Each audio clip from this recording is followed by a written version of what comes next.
The views and opinions expressed in the following program do not necessarily reflect the policies and the position of Now You Know.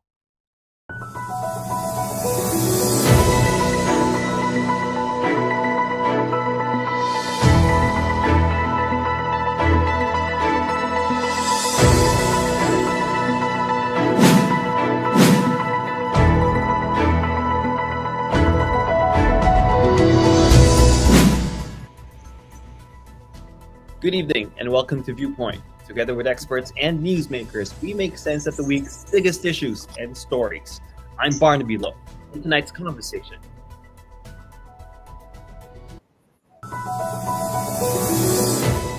targeted lockdowns, checkpoints, and a unified curfew for Metro Manila.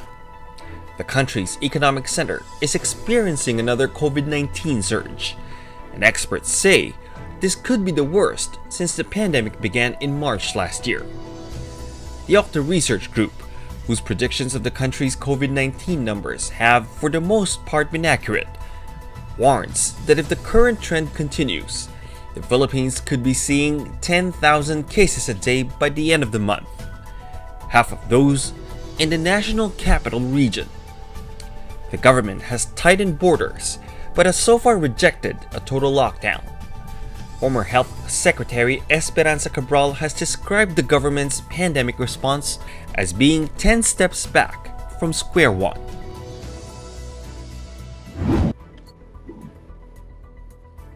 All right, and joining us for this discussion on what I would say is the alarming surge of COVID-19 cases in the Philippines, and in particular in the Philippine capital of Metro Manila, is none other than a former Health Secretary, Dr. Esperanza Cabral. Good evening, Dr. Cabral. Good evening, Barnaby. Thank you so much for joining us. And as you can see, we have a photo of Dr. Cabral here, but we can hear her. We are having some technical difficulty. Even my video, I think, is freezing. But we are trying our best here to bring you the discussion on this. We are also joined by a fellow of the OCTA research group, Professor Guido David of the University of the Philippines. Professor David, thank you so much for joining us. Welcome to the show. Yes. Good evening, Barnaby and Dr. Cabral again. Glad to see you again. All right. Good evening. Okay. Good evening, Prof. All right. Okay. We are all having trouble with video here, but we can hear each other loud and clear. So I'm going to start the discussion now. Today, 7,999 cases. Sabi nila nahiya pa daw. Almost 8,000 cases. Obviously, it's a bad situation. But how bad is bad? And how much worse now could it get? Siguro, let's start with Secretary Cabral. Okay, well, good evening, everybody. A few days ago, I actually said that the situation now is not that we are back to square one, but that we are 10 steps back of square one. And there are very many reasons why I said this. Of course, it touched a nerve among those in government who are implementing the anti-COVID program. But really, if you look at it, just our socioeconomic situation is so much worse now than what it was a year ago this time. Then our GDP growth rate was one of the highest in the world. I think it was about 6%. And towards the end of 2020, it is one of the lowest in the world. It is negative 9%, if I'm not mistaken. Please 9.5. correct me, Professor. Yeah, 9.5. 9.5. Did you? Yes. Okay. So just on that, we know that our socioeconomic situation is much worse now than it was at the start. And because of this, there are very many things that are happening. One is the NEDA chief himself said that we are not going to meet our poverty reduction target. because they were targeting a reduction of poverty to 14%. But they said that I guess now the new target is somewhere between 15 to 17%. And you don't have to know these figures. You can see it from the people who are on on the streets. Okay, you have never before seen drivers begging in on the streets for their next meal or something like that. There are so many people who are unemployed. I think an excess of 1 million at this point. So really, because of this situation, there is not much for financial help coming, not like a year ago when government stepped up with financial assistance. No matter how small it was, there was what we call the ayuda, and private sector also stepped up and spent billions of pesos. Now they don't have those billions to spend anymore because they already spent it last year. So in other Uh, words, you weren't just talking about the healthcare situation. No, It's I was talking of being back to square one as the socioeconomic situation is so much worse now, and therefore the healthcare situation is not going to improve. wow. Okay. So from what I'm getting from you, then it obviously sounds like we are in a much worse situation right now than when we had the ECQ, the lockdown back in March 2020. I mean, Professor David, would you agree with this?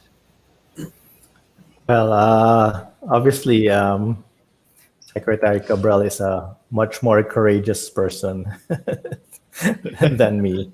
But when I essentially graded the government response, I only looked at the pandemic response. So I did not look at the social economic aspect. Definitely, we are. I mean, the situation now is much worse than in May. In fact, if you look at May, the end of May, I mean, we were averaging 200 cases a day in the Philippines.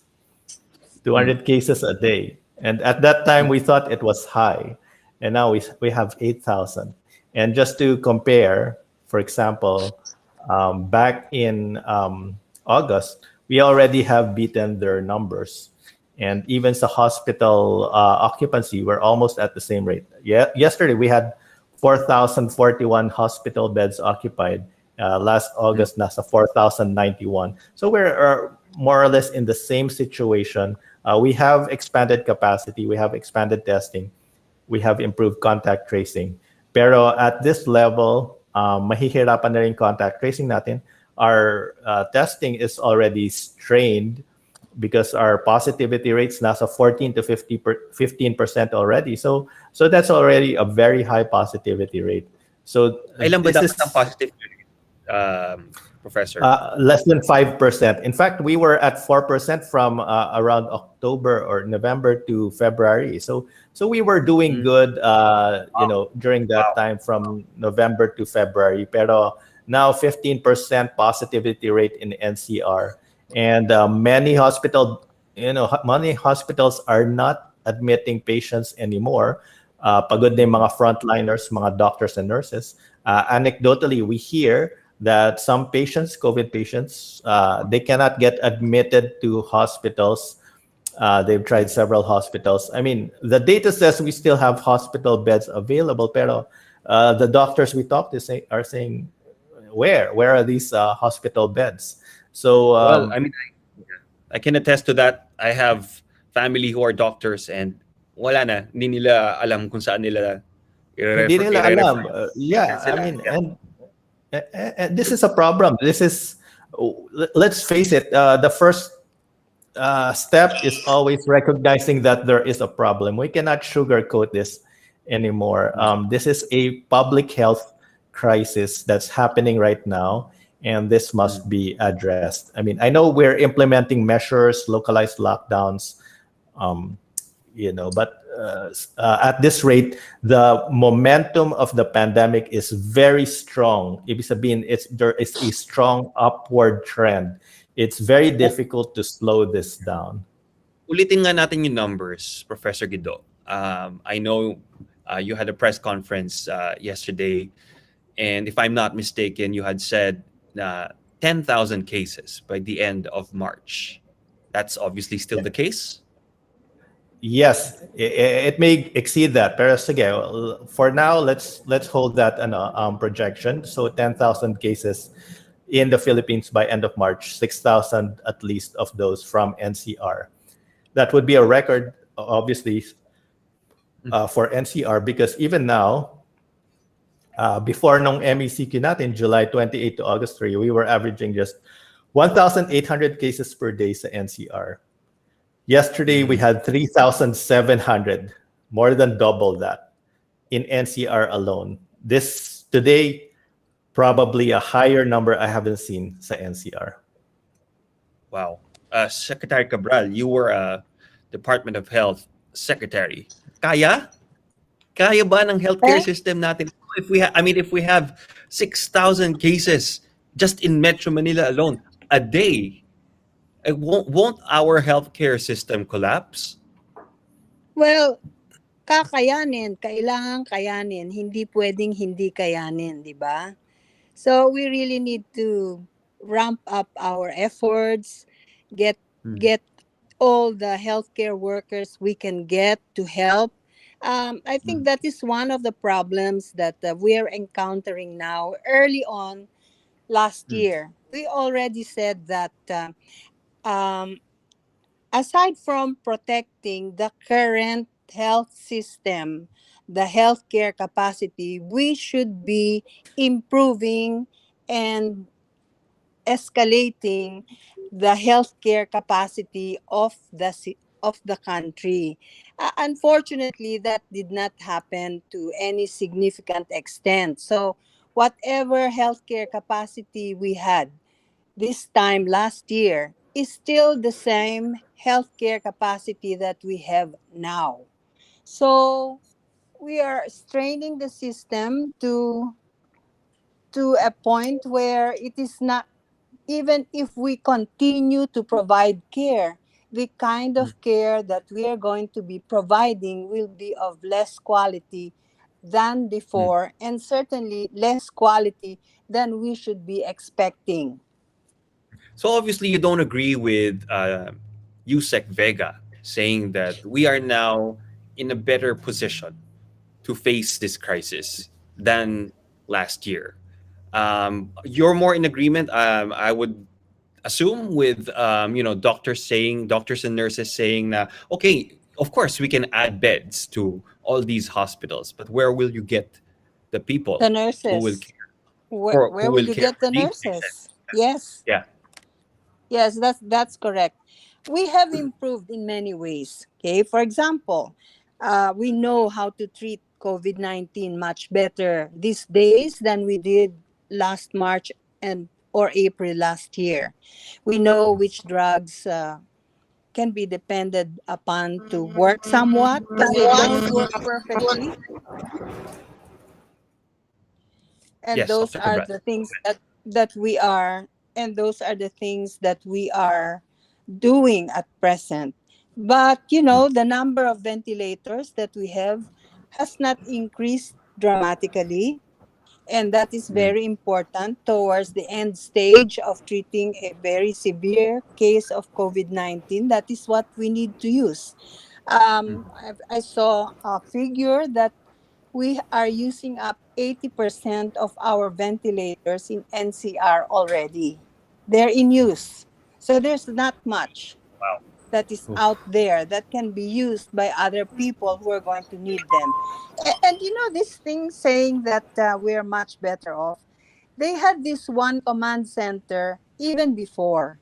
Okay, and then of course they stopped operating that because people did not need help to get into hospitals because of COVID. Now they do again. But you try the telephone numbers that are being advertised for one command center. You try calling them up. What kind of answer are you going to get? They're going to tell you the hospitals are full. We will take your name down, and if there is a vacancy, we will call you. That's not what a person who has severe COVID needs. Yeah, yeah. But but Secretary Duque says that your comment is unfair. That 10 steps back from square one. Just yesterday, he said. Okay, I think he should read my statement, because my statement was about the socioeconomic situation, about the fact that financial help is not forthcoming because government has spent all its money and so had private sector. I also Mm, said that the doctors and healthcare workers are tired like everybody else. mm, And who can argue with those statements? I never said anything to disparage the healthcare workers. I'd be the last one to do that, yeah, being the mother of several frontliners. right. Okay, Professor Guido, Secretary Duque. I'm going to go back to the statements of Secretary Duque from yesterday. Actually, from yesterday, I don't think that he spoke today, but he said that he or we did not expect this surge. Is that? I mean, you have been making all these predictions for months now. Did we not expect this? Well, I don't know if they read our reports kung umaabot sa kanila. But I'm sure, Barnaby, you know that we have been writing about this kind of scenario sometime now. Um, well, we did warn about a holiday surge last December, but that was a minor uptick, a small uptick. We were concerned, but at the time, the government had the concerted effort to embark on a campaign to inform people about a possible holiday surge, and it was effective. And we have to hand it to that. That doesn't mean that we cannot make projections, because we're just saying that if we don't do this, the projections will come true. But in that case, during the holiday, because of the campaign, we were able to prevent a holiday surge, and that's a big accomplishment. There's no denying it, because many other countries had a holiday surge. So that's what we wanted. And then, so translation passed. And then this February, they were thinking of relaxing restrictions. And we made a model that said, now, well, if we, relax restrictions, and if a virus like the variant in Cebu takes hold in NCR, this is what we could possibly see. So that is what we did. We made a projection based on that, and that's exactly what happened. But I mean, even late February, when the surge was starting to happen, we already made called attention to this surge that was already starting to increase, or in its early stages, and we were hoping that government would notice, so that they could Yeah. I mean, in address other this. words, you're happy to be proven wrong. You're making these projections based on what you're seeing and several factors on the ground, but Right, you are happy right. to be proven wrong. Oh, But this oh time yes, around, of course. That's the goal naman eh. The projection is that so we can stop it before it becomes fully blown. And now what's happening is that the momentum is so high on on this trend on the virus. The momentum so strong, it's now very difficult to slow it down and to stop it. We can slow it down. We're implementing measures now. Uh, yeah, uh, but yeah. that's the point of the projections. It's and even if people don't necessarily believe in the projections, at least you can give it some kind of attention, like, well, okay, this Dr. Guido David, maybe he's crazy, but what if this happens? Let's prepare contingencies in case something like this happens, di ba? I mean, Oh, you know I, what I'm saying is, even if they don't believe the projections, they could at least have contingencies and say now, well, okay, if we're starting to see this kind of pattern, maybe this guy's crazy, but at least, the patterns maybe some kind of, evidence that maybe there's something to the projections. And it started after February 15. It started in Pasay. And, this is exactly the nightmare that we were very concerned, very worried about. And it affects all of us. And that's why, we do this for free. This is a public service, but we do this because we don't want this to happen. I mean, like you said, we don't want it to happen. We don't want the projections to come true. And that's why we have the projections in the first place. Now, I mean, it's possible they didn't, read the projections. So, we don't necessarily put it on them. Although, we've been trying hard to get noticed since ano pa Well, lang, since February. we all know about the projections, so I cannot imagine. I cannot imagine that they don't know about the projections.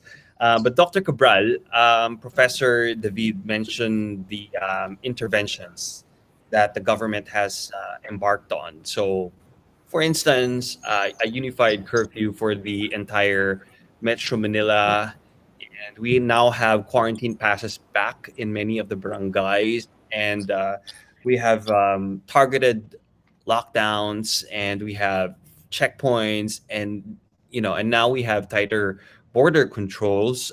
We are now allowing only 1,500 Filipinos per day into the Philippines. Is this enough, Dr. Cabral? Are these enough?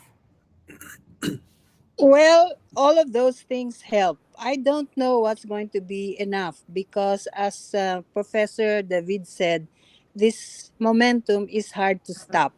And maybe we're going to really just have to suffer through the next 2 weeks until the fire sort of burns itself out. But in the meantime, we have to do these strict granular lockdowns.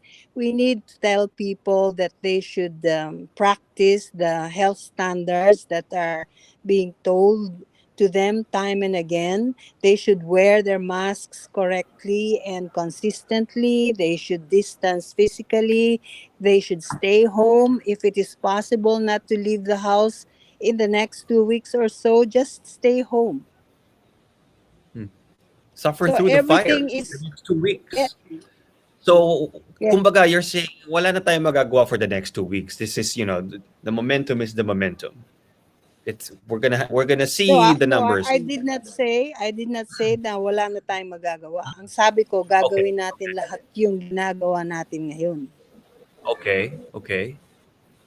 And so, but for the next 2 weeks, okay. Maybe this is more a question for Professor David because it's a numbers question.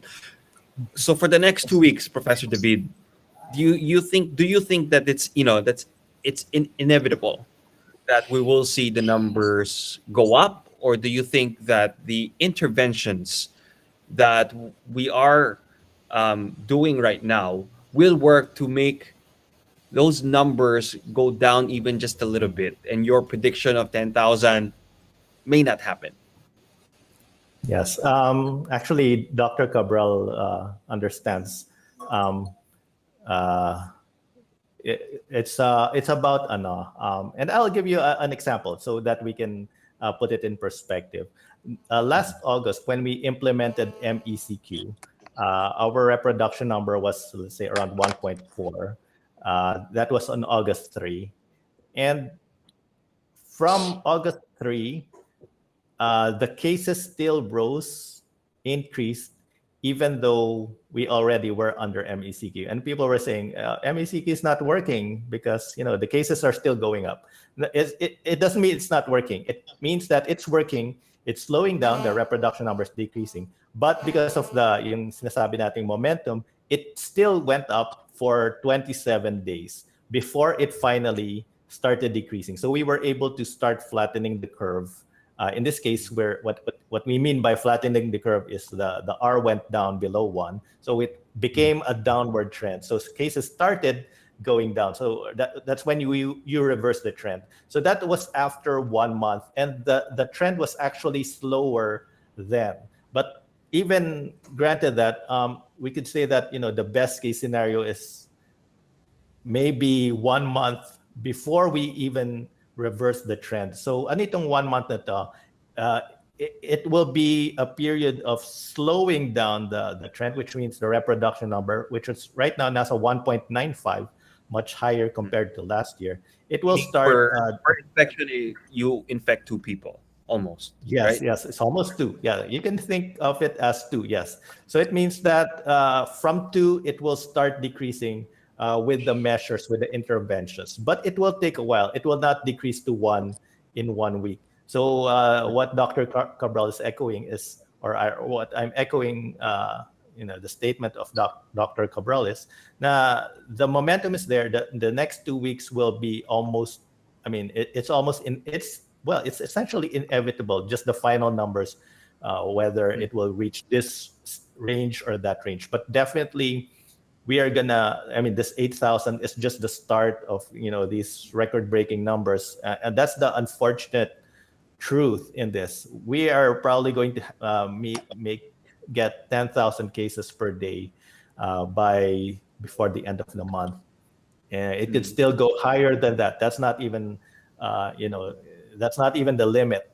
It can still go higher than that. It will depend. We'll have to see how the trends are changed within the next few weeks. If the R starts going down, it can go down, but if it goes down very slowly, like it goes down to 1.8, 1.6, then it's still going. The numbers are still going up. The trend is just slower. But we could go as far as, well, I don't want to give numbers now, but we'll see how far, maybe by next week. Of course, there's going to be a Holy Week coming up. But as far as managing this, I echo what Dr. Cabral is saying. We just need these interventions. We have to find a way around it. What I personally tell people, and during interviews, is when you go out, for those who have to go out, you just treat everyone like a possible COVID suspect, because it's so widespread now. You don't know who's carrying it. And even if it's your friend, your family, your neighbor, your office mates, if you think that everyone is a COVID carrier, then and you act accordingly, that's the best way to prevent this from spreading right now. So that means basically yung face mask, we will not even remove it in public if we that would be the safest way. You could say it's medyo paranoid, but I mean, that's the reality of it. If you don't want to get COVID and there are no hospital beds available, the best way is be very, very, very safe. Dr. Cabral, are you in favor of a return to ECQ, or a milder version of that, MECQ? Even if I wanted to, I do not think that society can bear it at this point. I don't know whether I have the correct information, but some people have been telling me that they cannot declare ECQ because they do not have the money to provide the ayuda, which they need to provide by law. Okay.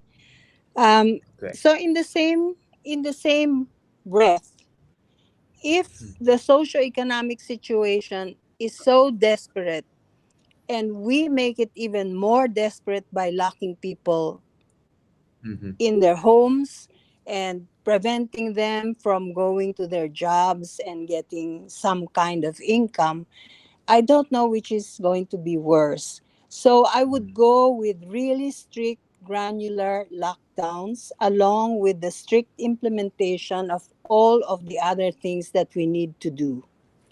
Kasi parang naging the choice is mamatay ka sa COVID or mamatay sa gutom, no? Mamatay sa gutom, yeah. Yeah, yeah. Professor David, one of your fellows suggested either hard GCQ or soft MECQ, but I personally don't really understand. What do those mean?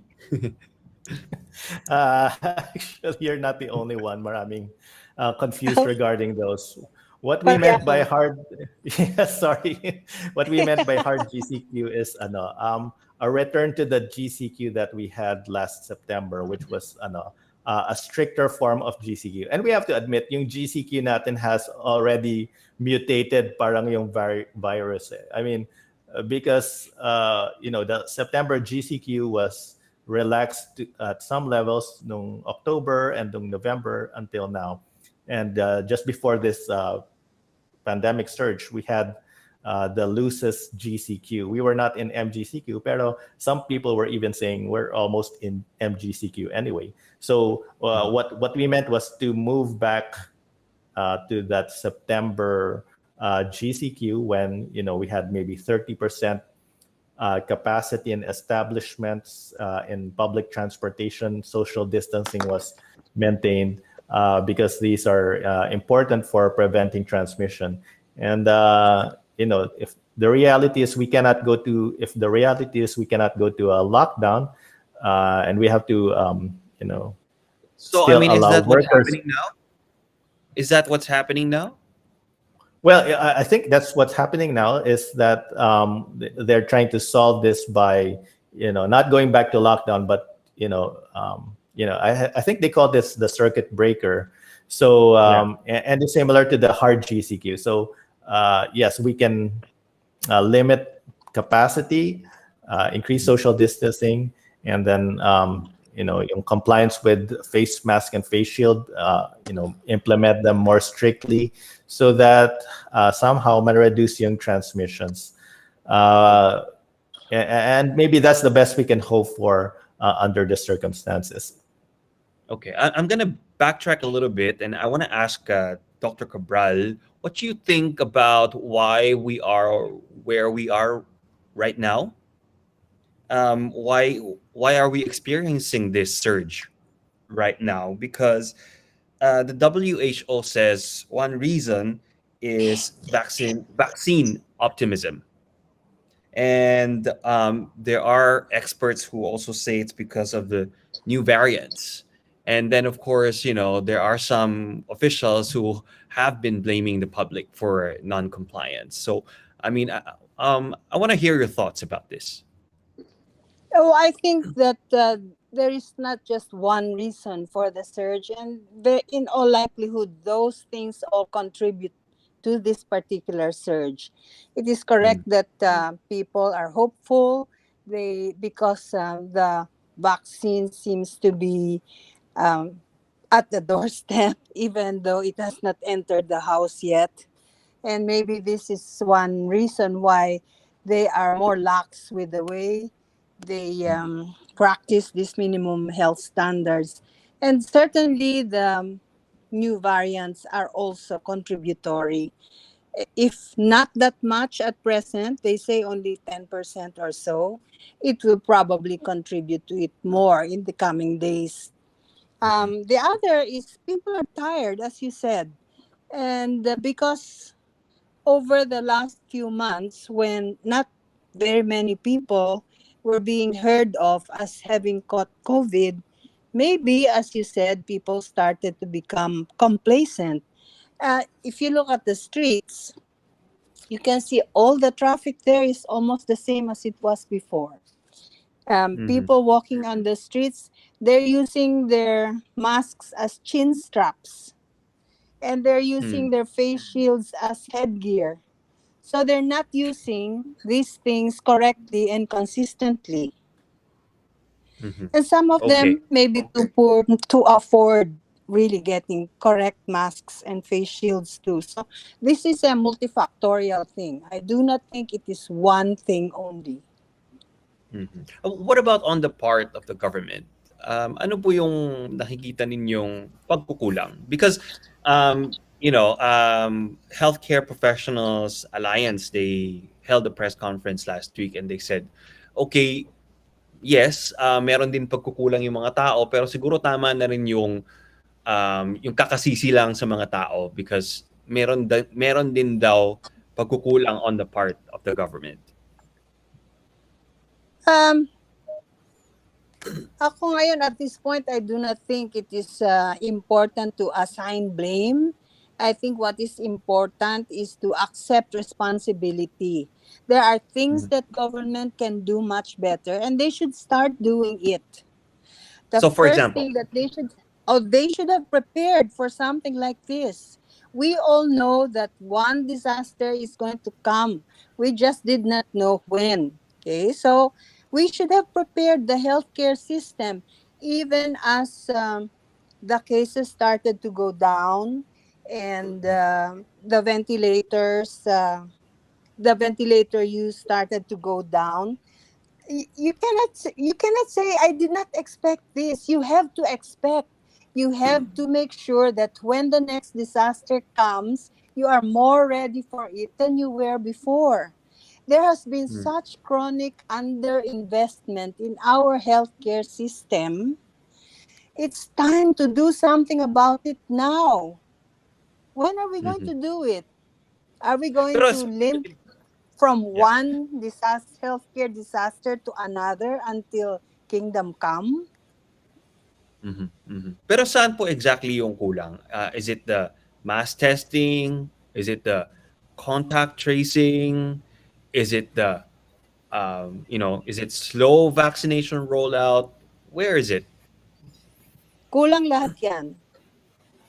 As Okay. far as mass testing is concerned, okay, our testings per day plateaued at somewhere between 25,000 and 30,000. And now we need to do more tests because more patients are getting COVID and getting symptomatic. So the Mhm, capacity to do mass testing must have improved way beyond 25,000 per day. mhm, Yung contact tracing, give up na ako dyan. Wala talagang nangyayaring contact tracing halos. Ang dami kong kakaibigan ng mga may COVID. Tatanong ko sa kanila, pinuntahan ba kayo ng barangay? Hindi. mhm. I don't know where we are going as far as contact tracing is concerned, because I don't see any evidence that we are doing the kind of contact tracing that we should be doing. But it's so Of course, important, right? it's very important because that is how we transmit COVID from one person to another. So we should know who are the close contacts and monitor them to make sure that their ability to transmit in case they do have COVID is reduced.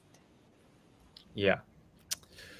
Okay, well, sorry, medyo na speechless ako because the contact tracing for me personally is just really non-existent also because we keep on filling out those forms in banks and in malls and in boutiques, everywhere we go. But and there are all these QRs and apps, different Well, apps with different. I have never received a single call. Never, not a yeah, single call. But maybe Professor Professor David, Guido has. have you? Well, well, I haven't received a call, pero we do work with some local governments. So, and we see their contact tracing data. So, as Mm, far as we are concerned, maybe not all LGUs, but some LGUs have some level of contact tracing that they're able to contact trace a certain number, actually a significant number of cases that turned out to be positive. Although most of those are mga household contacts. I think those are the primary contacts. Um, it was scaled up, and the DILG contributed to the efforts. But of course, when you're having a surge, even if we have a scaled up contact tracing, it will be very problematic because our contact tracing system is still manual, as I understand it. Sometimes they go to Escanitas to contact trace certain people, and this is resource intensive. We still don't have a centralized app for contact tracing, which is the most efficient way to do contact tracing, which is what they're doing, what they did in countries which have been successful in managing the pandemic. Yung testing, as Dr. Cabral mentioned, we did scale it up last year, but it has plateaued. The number of tests has not really increased that much. And mass testing, we have been advocating for mass testing even before, but it never materialized. Yung sa vaccine, yes, Yeah. So yes. did we waste months of sacrifice because these things were never scaled up or improved or perfected? Well, like Dr. Cabral says, mahirap na mag-assign ng pointing fingers. I think we wish we could have been maybe better prepared for some catastrophic scenario like this. Maybe we were very optimistic, especially since parating ng vaccines, but the vaccine is another matter. We were hoping that we would get we won't get herd immunity, and right now one of our recommendations, guys, is to start or prioritize NCR in the vaccination program, because at the rate we're going, when will we get 70 million vaccines? That seems like maybe 10 years into the future or something. But at least if you're looking at just maybe 7 to 8 million vaccines for NCR to get some level of herd immunity in NCR, I think that's more realistic. Maybe it's even possible this year or by next year. Pero at the rate we're going, I made a projection. If the current trend continues, and we don't do, if it continues until June, by June 30, we will have herd immunity for NCR, because we will have a total of 8.5 million infected already. So yeah, we can achieve herd immunity the other way by letting the pandemic. Because Ang problema I yung think, variants iba-iba eh. well, yeah, may herd immunity sa ibang variants or something. Some of them have similar lineages, like yung UK and yung Well, South African. But Dr. yes, Cabral, we will achieve that. Let 100 variants bloom.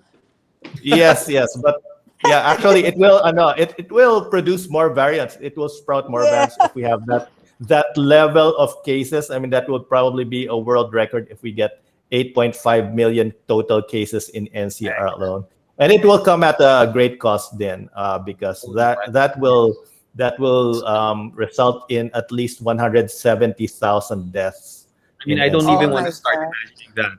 Don't even want to start imagining that. But Dr. Cabral, you have, obviously, because you were health secretary, you have experience in these vaccination programs.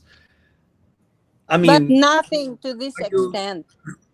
okay? We But have do you agree never had a with vaccination program that has to be as widespread as this one. okay? But do you agree that we now have to concentrate the vaccination program in Metro Manila? It makes sense, yes, Mm, because most of the cases are here. So this is where we need to protect the people. okay, Obviously, all if right. in Batanes there are only 4 cases in the last year, maybe we Mhm. can leave Batanes for later this year and do NCR instead. Mhm, mhm. Okay. Well, the problem is wala pa rin yung mga bakuna. So Ah, isa pang I think problema. even if we want to do that, the vaccines are Oh, not yeah. here. Yes. Siguro I just have a couple more questions for both of you. And I know this is not that, this has got nothing to do with the current surge, but I really feel very strongly that this is a big problem in the Philippines, vaccine hesitancy. And I have been asking experts this, for months and months now. Dr. Cabral, how do we address this? We need to do whatever we can, including asking celebrities and other politicians to get themselves vaccinated in public, and coming out and making statements to say, "I had myself vaccinated. Please have yourselves vaccinated too," because vaccine hesitancy is not just a matter of the vaccine itself, but trust in the people who are telling you to get yourselves vaccinated. Mm-hmm. Mm-hmm. Okay. So a communication, a Oh, PR big blitz. communication, yeah, strategic plan. Yeah. All right. Okay. Final question then. And I think this goes out to both of you, and you may choose not to answer, of course, because you've already been holding back on your criticism a little bit. Today Filipino Nurses United, group of nurses here in the Philippines, has asked Yes. that's that Secretary Duque resign. Um, There must be a would you? thousand people, a thousand groups that have asked him to resign, but there is only one person to whom he is accountable. That is the problem. And that one person being The president, of course. the president. All right. I just want to be clear about that. Professor David? Well, Dr. Cabral already addressed the question, so I don't think I could add anything of value to that. This is a democracy, so I respect people airing their voices and their concerns, and as we say, generally in a democracy, you want persons assigned to positions being, well, they're not chosen by democracy, of course, because they're appointed by the president. But you have to have, of course, a level of you could say parang approval rating, or a satisfaction rating for their performance. And yeah, I mean, like I said, I don't really have a comment. It's just that we respect what people say regarding these things, and I think they should be considered by the government officials. Mhm. All right. Okay. I think we're going to have to leave it there. We have run out of time. Thank you very much, former Health Secretary Dr. Esperanza Cabral, and fellow of OCTA Research Group, UP Professor Guido David. Thank you very much for joining us tonight. We apologize for the technical problems. And of course, thank you to everyone who tuned in. I hope that everyone just takes care of himself. I would say, and I think Dr. Cabral and Professor David would agree with me, that we would just have to go on a voluntary ECQ if we can. If we can. I think they agree with me. There's a bit, I'm not sure if they're still here. But Yes, I yes, think we're I, they, here. yeah, I and I agree think with they, that. Right. We've been calling for that as well, the personal ECQ, voluntary ECQ. Again, this is Yes. not for everyone. It's for those who can work at home, those who are, staying at home. But, leisure activities, let's postpone this muna. Social gatherings, family gatherings, let's postpone them muna. We can do that at a later time when, this has subsided, hopefully. All right. All right. So thank you, everyone, for joining us in this episode of Viewpoint. Do catch us live here on Now You Know's Facebook page, Twitter, and YouTube channel every Saturday at around 6 in the evening. For updates on our upcoming episodes, please join our Facebook group. Just search for Viewpoint on Now You Know. Again, my name is Barnaby Lo. This is Viewpoint. Now You Know. Thank you, Barnaby.